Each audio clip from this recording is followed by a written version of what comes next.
Assalamualaikum warahmatullahi wabarakatuh. Perkenalkan, nama saya Atiatul Karimah dari kelas Manajemen E.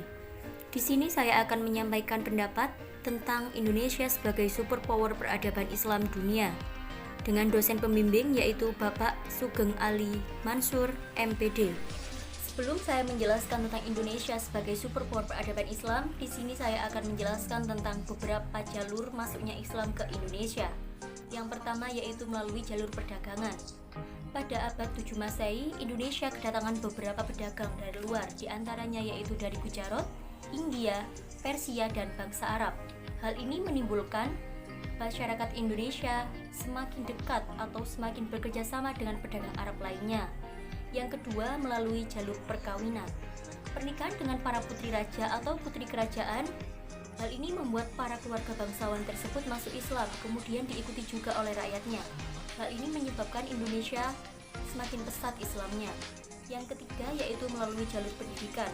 Semakin pesat pendidikan Islam di Indonesia, semakin banyak pula tokoh ulama atau mubalik yang menyebarkan ilmunya melalui pendidikan tersebut dengan mendirikan pondok-pondok pesantren di Indonesia. Yang keempat yaitu melalui jalur politik. Seorang raja atau seorang pemimpin pasti mempunyai kekuasaan yang besar atas rakyatnya. Nah, apabila seorang raja atau pemimpin kekuasaan tersebut menganut agama Islam, maka otomatis rakyatnya akan berbondong-bondong memasuki agama tersebut. Karena Indonesia terkenal dengan rakyatnya yang patuh kepada pemimpinnya. Yang kelima yaitu dakwah di kalangan masyarakat.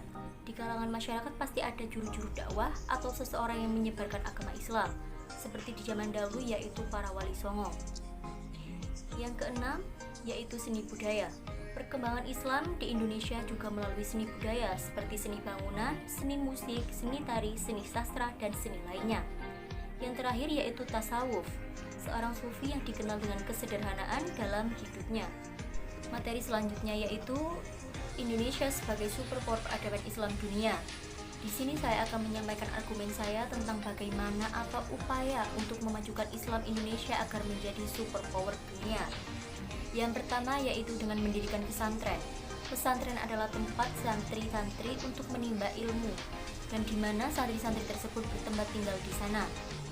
Manfaat dari pesantren itu ada banyak sekali, di antaranya yaitu kita dapat terjaga dari pergaulan luar, ibadah kita juga terjaga, meningkatkan kemandirian kita, dan kita di sana dapat mengasah ilmu yang banyak, mengaji, dan lain sebagainya. Yang kedua yaitu adanya peraturan wajib ma'had bagi pelajar. Ma'had adalah lembaga pendidikan yang mengajari kita tentang ilmu pendidikan agama dan ilmu yang berkaitan dengan Islam. Mengapa saya berargumen tentang ma'had? Karena banyak sekali di luar sana para pelajar yang sangat pintar dan sangat cerdas, tapi disayangkan akhlak mereka minim sekali. Oleh karena itu, dengan adanya ma'had ini akan membantu mereka menghindari perbuatan-perbuatan yang tidak diinginkan dan membuat akhlak mereka semakin baik.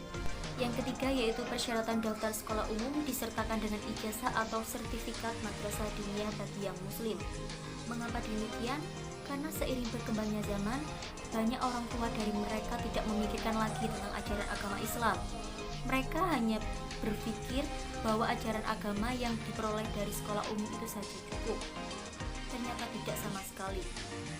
Itu tidak akan membuat anak mereka melakukan hal-hal yang diperintah oleh agama seperti mengaji, sholat, dan lain sebagainya. Berikut manfaat dari madrasah diniyah. Yang pertama yaitu anak akan mendapat ilmu pengetahuan agama yang cukup luas dan dalam. Yang kedua, menjadikan anak disiplin, dan yang ketiga, menjadikan anak yang berakhlak mulia. Dan yang keempat yaitu adanya beasiswa kepada hafidh atau hafidhoh. Hafidh atau hafidhoh adalah gelar atau sebutan bagi seseorang yang menghafalkan Al-Quran. Berikut keutamaan yang Allah berikan kepada penghafal Al-Quran. Yang pertama yaitu didahulukan menjadi imam saat sholat berjamaah, diutamakan menjadi pemimpin, selalu ditemani malaikat, didahulukan ketika meninggal, akan mendapatkan kedudukan di surga sesuai ayat yang dihafalkan, akan diberikan mahkota dan pakaian yang kemuliaan, kelak di akhirat orang tuanya akan diberikan mahkota cahaya. Jadi semakin banyak hafidh-hafidhoh lulusan di Indonesia akan membuat dan akan membantu negara Indonesia agar menjadi superpower peradaban Islam dunia. Sekian pernyataan dari saya mengenai tentang Indonesia sebagai superpower peradaban Islam dunia. Apabila ada salah kata, saya mohon maaf sebesar-besarnya. Wassalamualaikum warahmatullahi wabarakatuh.